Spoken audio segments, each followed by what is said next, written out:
Mr. President.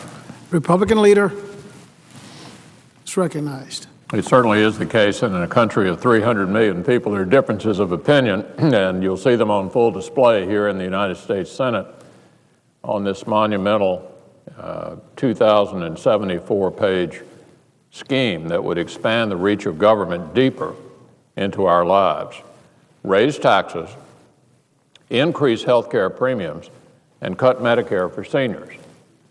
On the other side are the American people. We know, Mr. President, from all the surveys that we've seen, the American people are opposed to this bill.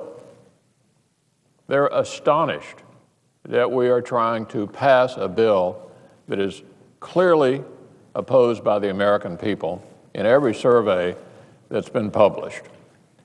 Americans do support reform, but this isn't the reform they were asking for, and it's not the reform they were told they could expect.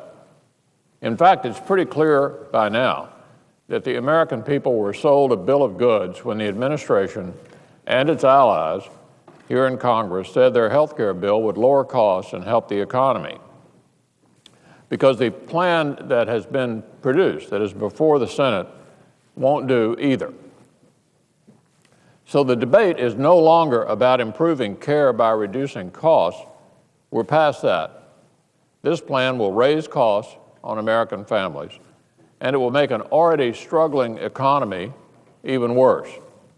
The only question now is how we got to a point where we're actually considering spending trillions of dollars on a brand new government entitlement at a time when more than 1 in 10 Americans is looking for a job and when our debts and deficits are well past the tipping point. Now, for many, the answer to that question is quite clear. We know that some here in Washington have wanted government-run health care for many years. And it's hard to escape the conclusion that these same people saw the current economic crisis as their moment. Earlier this year, some in the administration said that a crisis is a terrible thing to waste. Americans are hoping this bill isn't what they meant, but they're concerned that it is.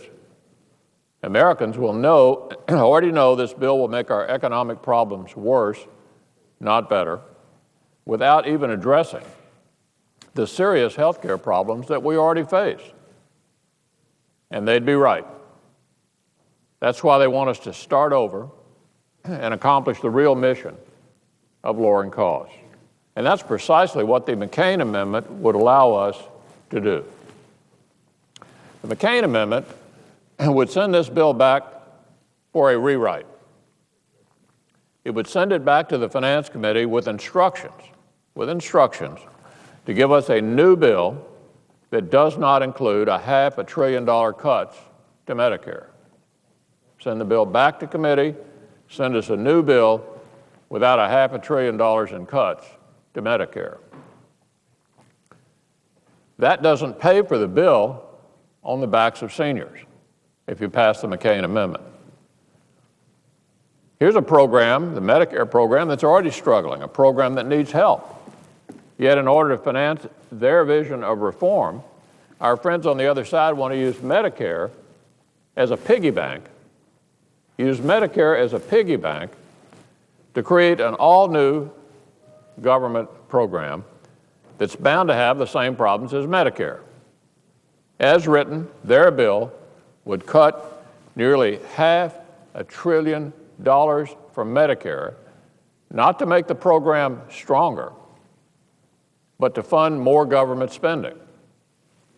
And in the process, millions of seniors would lose benefits. Literally millions of seniors would lose benefits. The McCain Amendment wouldn't let that happen. The McCain Amendment tells the committees, don't cut hospitals. The McCain Amendment tells the committees, don't cut hospice. The McCain Amendment tells the committee, don't cut home health. The McCain Amendment tells the committee, don't cut Medicare Advantage. It would allow us to focus our efforts instead on the prevention of waste, fraud, and abuse, which we know to be rampant in this program.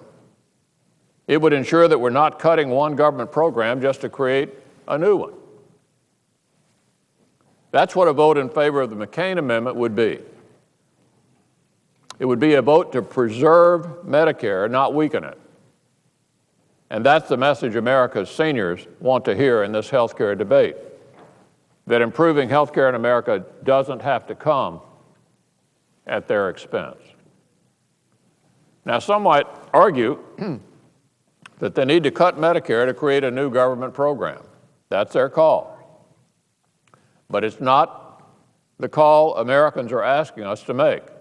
I haven't gotten a call yet, Mr. President, from anybody in Kentucky or around the country saying, please cut Medicare so you can start a new program for somebody else. Not my first call. The American people want us to start over from the beginning and craft a bill that they can actually support. And we know they don't support this bill. All the surveys indicate that. Then we could start over and end junk lawsuits against doctors and hospitals that drive up costs, something the majority didn't find any room for in their 2074-page bill. Not a word about controlling junk lawsuits against doctors and hospitals. Then we could encourage healthy choices like prevention and wellness programs, something that the majority somehow couldn't squeeze into their 2074-page bill. Then we could lower costs by letting consumers buy coverage across state lines, something the majority must have overlooked in their 2074-page bill. Then we could address the rampant waste, fraud, and abuse, something our friends didn't think was important enough to seriously address in their 2074-page bill. The McCain amendment would allow us to vote with seniors. That's what the McCain amendment's about. It would allow the Senate to say, we're not going to finance a new government program on the backs of seniors. We're not going to use Medicare as a piggy bank to fund a new government program. It would allow us to vote with the American people. Most importantly, Mr. President, it would allow us to start over and get this right. I yield the floor.